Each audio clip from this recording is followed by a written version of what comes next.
জালিয়ানওয়ালাবাগ হত্যাকাণ্ড 13 এপ্রিল 1990 পাঞ্জাবের অমৃতসরে ঘটে যাওয়া এক নৃশংস হত্যালীলা। আমরা ইতিহাসের খাতায় যেরকমটা লিখি, ইতিহাসের পাতায় কিন্তু এই ঘটনাটা আরও অনেকটা বড়। 13 এপ্রিল 1919 কেন হয়েছিল এই হত্যাকাণ্ড, ঠিক কি হয়েছিল সেদিন? ব্রিটিশদের রয়্যাল অ্যাক্ট এবং দুইজন ইন্ডিপেন্ডেন্স অ্যাক্টিভিস্ট সত্যপাল এবং সফিউদ্দিন, এদের দুজনের অ্যারেস্টকে ঘিরে শান্তিপূর্ণ বিক্ষোভ প্রদর্শন চলছিল জালিয়ানওয়ালাবাগে। সেই পাবলিক ক্রাউড বা পাবলিক গ্যাদারিংকে ঘিরে ধরে রেজিনাল্ড ডায়ার এবং তার সৈন্যবাহিনী গুলি চালায়। জালিয়ানওয়ালাবাগে ঢোকার একটাই মাত্র রাস্তা ছিল এবং বেরোনোরও এই একটাই রাস্তা ছিল। সেই এন্ট্রান্স এবং এক্সিটকে ঘিরে ধরে ব্লক করে রেজিনাল্ড ডায়ার এবং তার সৈন্যবাহিনী গুলি চালায়। 10 মিনিট গুলি চালানোর পর প্রচুর মানুষজন, প্রায় 1000-এর ওপর মানুষজন সেখানে মারা যায়। হেভি ক্যাজুয়ালিটি, হেভি ডেথের পর ব্রিটিশদের তরফে একটা ইনভেস্টিগেটিং কমিশন তৈরি করে দেওয়া হয় যাচাই করার জন্য ঠিক কি হয়েছিল সেদিন, কতজন মানুষ মারা গেছে। কিন্তু সেই কমিশন ভারতীয়দের প্রতি কোনো জাস্টিসকে ডেলিভার করতে পারেনি। তারপর কি হয়েছে আমরা সবাই জানি। রবীন্দ্রনাথ টেগর এই ঘটনার এগেনস্টে প্রতিবাদের জন্য ব্রিটিশদের পক্ষ থেকে পাওয়া তার নাইটহুড বা স্যার উপাধিকে ত্যাগ করেছিলেন, সেটা তিনি ব্রিটিশদের মুখেই ছুঁড়ে মারেন। রয়্যাল অ্যাক্ট, যেটার এগেনস্টে জালিয়ানওয়ালাবাগে বিক্ষোভ প্রদর্শন চলছিল, সেই অ্যাক্টটা বেসিক্যালি ব্রিটিশ পুলিশকে ক্ষমতা দিয়েছিল তারা সন্দেহের বশে যে কোনো ভারতীয়কে গ্রেপ্তার করতে পারবে, উইদাউট ট্রায়াল তাকে গ্রেপ্তার করা যাবে।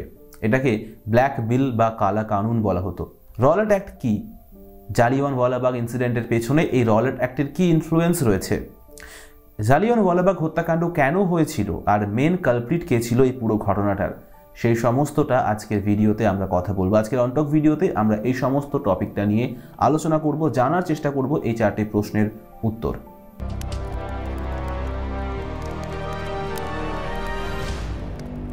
রয়্যাল অ্যাক্ট কি? এই রয়্যাল অ্যাক্টকে কালা কানুন বা ব্ল্যাক বিল কেন বলা হয় সেটা আগে আমাদের জানা দরকার। তবে তোমার যদি শুধুমাত্র জালিয়ানওয়ালাবাগ ইনসিডেন্টের ওপরে ইন্টারেস্ট থাকে তাহলে ডেসক্রিপশন বক্স থেকে টাইম স্ট্যাম্পটা চেক করে নাও আর সেই জায়গায় স্কিপ করে যাও ভিডিওটা। রয়্যাল অ্যাক্ট এর ভালো নাম হলো anarchical and revolutionary crime act 1919। এটা basically defence of India act 1915-এর একটা এক্সটেন্ডেড ভার্সন ছিল। ব্রিটিশ জাজ স্যার সিডনি রয়্যাল তার রেকমেন্ডেশনের উপর ভিত্তি করে এই রয়্যাল অ্যাক্টকে দিল্লি লেজিসলেটিভ কাউন্সিল থেকে পাশ করানো হয়েছিল। এই অ্যাক্ট ব্রিটিশ গভর্নমেন্টকে অনেক ক্ষমতা দিয়ে দেয়। ব্রিটিশ পুলিশরা যে কোনো ভারতীয়কে বা যে কোনো কাউকে শুধুমাত্র সন্দেহের বশে গ্রেপ্তার করতে পারবে এবং তাকে জেলবন্দি রাখতে পারবে 2 বছর অবধি। ব্রিটিশ পুলিশ উইদাউট ওয়ারেন্ট যে কোনো জায়গা সার্চ করতে পারবে, তল্লাশি করতে পারবে, যে কোনো জায়গায় তারা ইনভেস্টিগেট করতে পারবে, কোনো রকম পারমিশন ওয়ারেন্ট কিন্তু তাদের দরকার নেই। এবং কোনো ডিটেনশনের ঘটনা ঘটলে বা কাউকে যদি বন্দি করা হয় সেক্ষেত্রে কিন্তু কোনো বিচার কার্য হবে না, মানে চোর ধরো আর জেল ভরো, এই কনসেপ্টটা তখন কার্যকর করা হয়েছিল। শুধুমাত্র ভারতীয় জাতীয়তাবাদকে দমানোর জন্যই কিন্তু রয়্যাল অ্যাক্টকে পাস করা হয়েছিল আর একে কালা কানুন বলা হতো। কারণ এই রয়্যাল অ্যাক্টের মাধ্যমে ব্রিটিশ পুলিশ ফোর্স যে কোনো কাউকে শুধুমাত্র সন্দেহের বশে গ্রেপ্তার করতে পারত। উইদাউট ট্রায়াল সেই মানুষটাকে 2 বছর অবধি জেলবন্দি রাখা যেত। এই সময়টাই প্রেসের ফ্রিডমকে রেস্ট্রিক্ট করে দেওয়া হয়েছিল, রেস্ট্রিকশন লাগিয়ে দেওয়া হয়েছিল প্রেসের ওপর, এবং ব্রিটিশ পুলিশ ফোর্স যে কোনো জায়গা উইদাউট ওয়ারেন্ট তল্লাশি করতে পারতো, সার্চ করতে পারতো, যে কোনো জায়গা তারা ইনভেস্টিগেশন চালাতে পারতো উইদাউট ওয়ারেন্ট। তাই ইন্ডিয়ান পাবলিক এবং ইন্ডিয়ান লিডার্স যেমন গান্ধীজি এই রয়্যাল অ্যাক্টকে কালা কানুন বা ব্ল্যাক বিল বলে আখ্যা দিয়েছিলেন। গান্ধীজি, মোহাম্মদ আলী জিন্নাহ এবং মদন মোহন মালভিয়া এরা সকলে কিন্তু রয়্যাল অ্যাক্টের বিরোধিতা করেছিল। এমনকি যে লেজিসলেটিভ কাউন্সিল থেকে, দিল্লির যে লেজিসলেটিভ কাউন্সিল থেকে এই বিলটাকে পাস করানো হয়েছিল, এটাকে অ্যাক্ট করা হয়েছিল, সেই কাউন্সিলের মেম্বার ছিলেন মদন মোহন মালভিয়া এবং মোহাম্মদ আলী জিন্নাহ। এরা দুজনেই কিন্তু সেই লেজিসলেটিভ কাউন্সিলকে রিজাইন করেন। মার্চ 1919-এ এই রয়্যাল অ্যাক্টকে কার্যকর করা হয় এবং তারপরে দুইজন Indian independence activist doctor Satyapal এবং সফিউদ্দিন কিসিলু এদেরকে অ্যারেস্ট করে নেয় ব্রিটিশরা। তারপরেই রয়্যাল অ্যাক্টের এগেনস্টে যে রয়্যাল সত্যাগ্রহ বা যে আন্দোলন, সেই আন্দোলন কিন্তু একটা বড় রূপ নেয়। কালা কানুন পাস হবার পর 13 মার্চ 1919-এ গান্ধীজি রয়্যাল সত্যাগ্রহ আন্দোলনে ডাক দিয়েছিলেন। বেশ কিছুদিন আন্দোলন চলার পর 6 এপ্রিল গান্ধীজি দেশব্যাপী হরতালের ডাক দেন, অনেকটা নন কোঅপারেশন মুভমেন্টের মতো। ঠিক তার 2 দিন পরে 8 এপ্রিল গান্ধীজিকে অ্যারেস্ট করে নেওয়া হয় এবং 9 April Indian independence activist doctor Satyapal এবং সফিউদ্দিনকে গ্রেপ্তার করে নেয় ব্রিটিশরা। আর পাঞ্জাব হয়ে ওঠে এই সব কিছুর একটা সেন্ট্রাল পয়েন্ট, কি পয়েন্ট। আর এখান থেকেই সূত্রপাত হয় জালিয়ানওয়ালাবাগ মাসাকারের। জালিয়ানওয়ালাবাগ মাসাকার বা জালিয়ানওয়ালাবাগ হত্যাকাণ্ড 13 এপ্রিল 1919 একটা উৎসবের দিন ছিল, বৈশাখী উৎসব যাপনের দিন ছিল। সেই উৎসবের দিনেই নেমে আসে শোকের কালো ছায়া। জেনারেল ডায়ারের নৃশংস হত্যালীলায় সারা দেশ কেঁপে ওঠে। আমরা মেন কালপ্রিট হিসেবে জেনারেল ডায়ারকে ধরি, রেজিনাল্ড ডায়ারকে ধরি, কিন্তু যেভাবে আমরা ঘটনাটা দেখি অ্যাকচুয়াল ঘটনাটা কিন্তু সেভাবে ঘটেনি। চলো আরেকটু সহজ করে বলি। 6 এপ্রিল রলার সত্যাগ্রহ আন্দোলনে ডাক দেওয়ার পর 8 এপ্রিল গান্ধীজির অ্যারেস্ট হওয়া, 9 এপ্রিল দুইজন ইন্ডিয়ান অ্যাক্টিভিস্টের অ্যারেস্ট হওয়া, এই সমস্ত কিছুর বিরুদ্ধে বিক্ষোভ প্রদর্শন চলছিলই। তারই মাঝে 12 এপ্রিল জালিয়ানওয়ালাবাগে বিকেল 4:30টার সময় একটা মিটিং অ্যারেঞ্জ করা হয় বিক্ষোভ প্রদর্শনকারীদের দ্বারা, এবং সেখানে একগুচ্ছ পরিকল্পনা নেওয়া হয় যে আগামী দিনে কিভাবে স্টেপ নেওয়া হবে, কিভাবে এই মুভমেন্টকে বা আন্দোলনকে আরও এগিয়ে নিয়ে যাওয়া হবে। 13 এপ্রিল 1919 জেনারেল রেজিনাল্ড ডায়ার বুঝতে পেরেছিলেন যে এবার বড়সড় কিছু একটা ঘটতে চলেছে। রেজিনাল্ড ডায়ার এবং পাঞ্জাবের লেফটেন্যান্ট গভর্নর মাইকেল ওডায়ার দুজনেই কিন্তু সেদিন পরিস্থিতির ওপর নজর রাখছিলেন এবং গুপ্তচর মারফত সমস্ত খবর তারা পাচ্ছিলেন। যখন রেজিনাল্ড ডায়ার বুঝতে পারলেন যে এবার বিদ্রোহ একটা চরম পর্যায়ে পৌঁছতে চলেছে, তিনি সমস্ত রকম পাবলিক মিটিংকে ব্যান ঘোষণা করলেন। কিন্তু সময় থাকতে সেই খবরটা সব জায়গায় পৌঁছাতে পারেনি। ততক্ষণে অলরেডি বহু মানুষ গ্রামগঞ্জ থেকে জালিয়ানওয়ালাবাগে জড়ো হতে শুরু করেছে। তারা চলে এসেছে বৈশাখী উৎসব যাপনের জন্য এবং বিক্ষোভ প্রদর্শনের জন্য বহু মানুষ সেখানে জড়ো হতে অলরেডি শুরু করে দিয়েছে। 13 এপ্রিল 1919 সকাল 9টা থেকে রেজিনাল্ড ডায়ার তার লোকজন নিয়ে রাস্তায় বেরিয়ে পড়েন মিলিটারি কারফিউর কথা ঘোষণা করার জন্য এবং পাস সিস্টেমের কথা ঘোষণা করার জন্য। তিনি বলেন যে 13 এপ্রিল 1919 থেকে শহরে মিলিটারি কারফিউ জারি করা হচ্ছে অমৃতসর থেকে বেরোনোর জন্য, এবং অমৃতসরে ঢোকার জন্য পাস সিস্টেম চালু করা হচ্ছে। পাস ছাড়া কাউকে বেরোতে বা ঢুকতে দেওয়া যাবে না। রাত্রি 8টার পর থেকে শহরে কোনো রকম পাবলিক গ্যাদারিংকে টলারেট করা হবে না। সব কিছুই কিন্তু বন্ধ, সমস্ত রকম জমায়েত পুরোপুরিভাবে বন্ধ। একদিকে রেজিনাল্ড ডায়ার এই সমস্ত কথা ঘোষণা করছেন, অন্যদিকে একজন ট্রান্সলেটার সেটাকে লোকাল ল্যাঙ্গুয়েজ হিন্দি, উর্দু এবং পাঞ্জাবিতে সেটাকে ট্রান্সলেট করে বলছে, কিন্তু মানুষজন সেটাই বিশেষ পাত্তা দিচ্ছিল না। এমন সময় গুপ্তচর মারফত খবর আসে যে জালিয়ানওয়ালাবাগে একটা বড় মিটিং হতে চলেছে এবং পুলিশের সাদা পোশাকের গুপ্তচররাও সেটাকে কিন্তু কনফার্ম করে। অ্যাপ্রক্সিমেটলি অন 3 PM দুপুর 3টে নাগাদ জালিয়ানওয়ালাবাগে প্রচুর মানুষ জড়ো হতে শুরু করে। জালিয়ানওয়ালাবাগ একটা খোলা এরিয়া, একটা বড় খোলা এরিয়া, কিন্তু চারপাশে বিল্ডিং দিয়ে ঘেরা। আজও সেইভাবেই জালিয়ানওয়ালাবাগকে রাখা হয়েছে, খোলা এরিয়া, চারপাশে বিল্ডিং দিয়ে ঘেরা। যাওয়া আসার জন্য 5টা সরু এন্ট্রেন্স আর মাঝখানে একটা বড় কুয়ো। 5টা এন্ট্রেন্সের মধ্যে সবগুলোই কিন্তু লকেবল গেটস দিয়ে ঘেরা, মানে সবগুলোকে বন্ধ করে দেওয়া যায়। এক তো সেদিন বৈশাখী উৎসব যাপনের দিন, সকালে বেলায় প্রচুর মানুষ জড়ো হয়েছে, একদিকে প্রতিবাদের মঞ্চ, তারপর এখন বিকেল বেলায় আরও অনেক মানুষ জড়ো হচ্ছে মিটিংয়ের জন্য, বিক্ষোভ প্রদর্শনের জন্য, মানে সব মিলিয়ে ভিড়, উপচে পড়া ভিড়, একদম চোখে পড়ার মতো ভিড়। আর 5টা এন্ট্রেন্সের মধ্যে সব থেকে বড় যে এন্ট্রেন্সটা ছিল সেই এন্ট্রেন্স বাদে বাকি 4টে এন্ট্রেন্স কিন্তু বন্ধ, মানে যাওয়া বা আসার জন্য কিন্তু একটাই রাস্তা। রেজিনাল্ড ডায়ার তার লোকজন বা সৈন্যবাহিনী নিয়ে তখন জালিয়ানওয়ালাবাগে পৌঁছে যায়।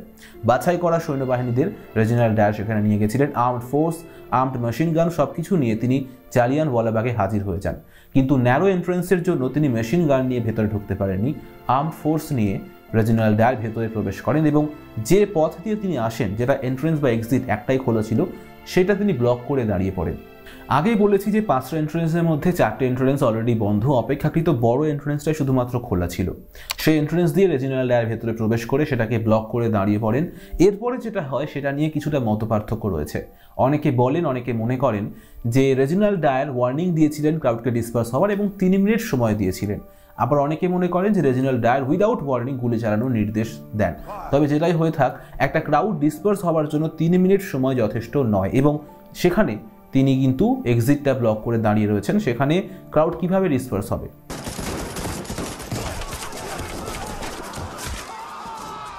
10 মিনিট এক নাগারে গুলি চলে, কন্টিনিউয়াস 10 মিনিট ফায়ারিং চলে, এবং তারপরে যখন গুলি চালানো থামে তখন দেখা যায় রক্তের বন্যা। 10 মিনিটে 1650 রাউন্ড গুলি চালানো হয়েছিল। প্রচুর মানুষজন সেদিন মারা গেছিল।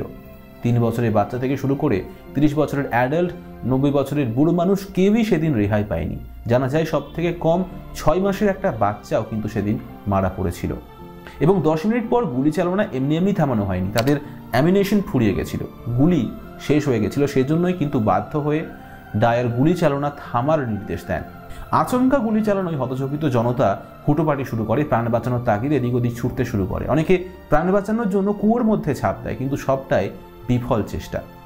সেদিন 1000-এর ওপর বেশি মানুষ মারা গেছিল এবং 1500 জনের বেশি মানুষ ইনজিওর হয়েছিল। আর এই ঘটনার পর ভারতীয়দের ভেতর থেকে, ভারতীয়দের মন থেকে ব্রিটিশদের উপর যে আস্থা ছিল, যে আশ্বাস যেটুকু বাকি ছিল, সেটুকুও এক ধাক্কায় পুরোপুরি নিঃশেষ হয়ে যায়। রেজিনাল্ড ডায়ার এই ঘটনার পর বলেছিলেন যে শুধুমাত্র ভারতীয়দেরকে শিক্ষা দেওয়ার জন্য এই ঘটনাটা ঘটানো হয়েছে। ব্রিটিশদের আদেশ না মানলে কি হতে পারে সেই এক্সাম্পলকে এস্টাবলিশ করার জন্য কিন্তু এই হত্যাকাণ্ডকে ঘটানো হয়েছে। জালিয়ানওয়ালাবাগের এই ঘটনার পর দেশে বিদ্রোহ আরও বেড়ে যায়। কেন এই অমানসিক ঘটনা ঘটানো হলো, ব্রিটিশ গভর্নমেন্টকে সেই প্রশ্নের সম্মুখে পড়তে হয়। শুধুমাত্র যে গোলাগুলির কারণেই প্রচুর মানুষ মারা গেছিল সেটা কিন্তু নয়। গুলি চালনার পর যে হুটোপাটি তৈরি হয়েছিল মানুষের মধ্যে, সেটার কারণে অপেক্ষাকৃত দুর্বল মানুষরা পদপিষ্ট হয়ে মারা যায়। কুয়োতে যারা ঝাঁপ দিয়েছিল প্রাণ বাঁচানোর জন্য, তারাও কিন্তু সেখানে মারা যায়। ব্রিটিশরা যখন প্রশ্নের সম্মুখীন হয় তখন একটা কমিশন তৈরি করে দেয়, ইনভেস্টিগেটিং কমিশন তৈরি করে দেওয়া হয় ব্রিটিশ গভর্নমেন্টের পক্ষ থেকে, লর্ড হান্টারের নেতৃত্বে হান্টার কমিশন। এই হান্টার কমিশনকে বলা হয় তোমরা যাচাই করো, ডেথ এস্টিমেটটা বলো, আর একটা রিপোর্ট দাও কি হয়েছিল, কত মানুষ মারা গেছিল। এই হান্টার কমিশন ডেথ এস্টিমেট দেয় 379, মানে 10 মিনিটে 1650 রাউন্ড গুলি চালানোর পর মাত্র 380 জন মানুষ নাকি সেদিন মারা গেছিল। আর এই কমিশন জেনারেল আর ডায়ার আর মাইকেল ও ডায়ার দুজনকেই কিন্তু নির্দোষ বলে ঘোষণা করে, দুজনকে রিলিজ করে দেয়। কিন্তু হান্টার কমিশনের রিপোর্টে অসন্তুষ্ট ন্যাশনাল কংগ্রেসের পক্ষ থেকে মদন মোহন মালভিয়ার নেতৃত্বে একটা সেপারেট কমিশন তৈরি করে ন্যাশনাল কংগ্রেস। যে কমিশন ডেথ এস্টিমেট দেয় 1000 মানুষের বেশি, 1000 জনের বেশি মানুষ সেদিন মারা গেছিল। আর সমস্ত দোষটা, সমস্ত কাজের দোষী হয় রেজিনাল্ড ডায়ার এবং মাইকেল ও ডায়ার, দুজনকেই কিন্তু দোষী সাব্যস্ত করে এই মদন মোহন মালভিয়ার কমিশন।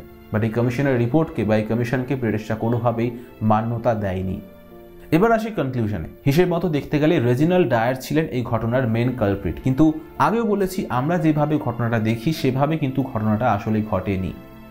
রেজিনাল্ড ডায়ারের উপরেও একজন মানুষ ছিলেন, মাইকেল ও ডায়ার, পাঞ্জাবের লিউটেন্যান্ট গভর্নর।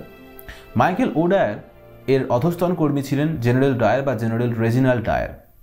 13 এপ্রিল 1919 সমস্ত ঘটনার উপর এই দুজন কিন্তু নজর রাখছিলেন। তাই রেজিনাল্ড ডায়ার কোনো ঘটনা ঘটাবেন এবং মাইকেল ও ডায়ার সেটা জানবেন না, সেটা হয় না। বলা হয় যে মাইকেল ও ডায়ারের নির্দেশে কিন্তু রেজিনাল্ড ডায়ার সমস্ত কাণ্ডটা ঘটিয়েছিলেন। জালিয়ানওয়ালাবাগ মাসাকেয়ারের সমস্ত ঘটনা ছিল মাইকেল ও ডায়ারের মস্তিষ্কপ্রসূত, এবং এই মাইকেল ও ডায়ারই কিন্তু হান্টার কমিশনের হাত থেকে রেজিনাল্ড ডায়ারকে বাঁচিয়েছিলেন পরবর্তীকালে।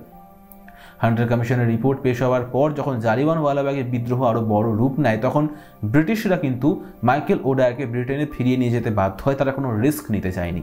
পরবর্তীকালে 1927 সালে রেজিনাল্ড ডায়ার ভারতেই মারা যান। তার কোনো একটা অসুখ হয়েছিল এবং সেই কারণে তিনি ভারতেই মারা যান। এবং 1940-এ উদ্ধম সিং মাইকেল ও ডায়ারকে লন্ডনে ক্যাক্সটন হলে গিয়ে খুন করেন।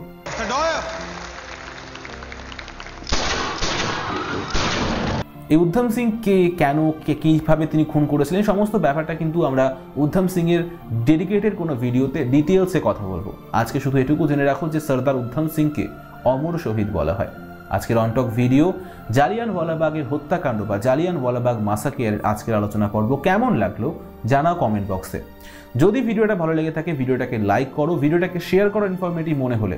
তোমার মতে মেন কালপ্রিট কে এবং সে কেন মেন কালপ্রিট সেটা কমেন্ট বক্সে কমেন্ট করে জানাও। চ্যানেলটা সাবস্ক্রাইব করো, বেল আইকন প্রেস করো আর দেখতে থাকো ভিডিওস অন টপ। ফেসবুক আর ইনস্টাগ্রাম আইডির লিঙ্ক দেওয়া থাকলো ডেসক্রিপশন বক্সে, লিঙ্ক চেক আউট করে ইনস্টাগ্রামে আমাকে ফলো করে নাও।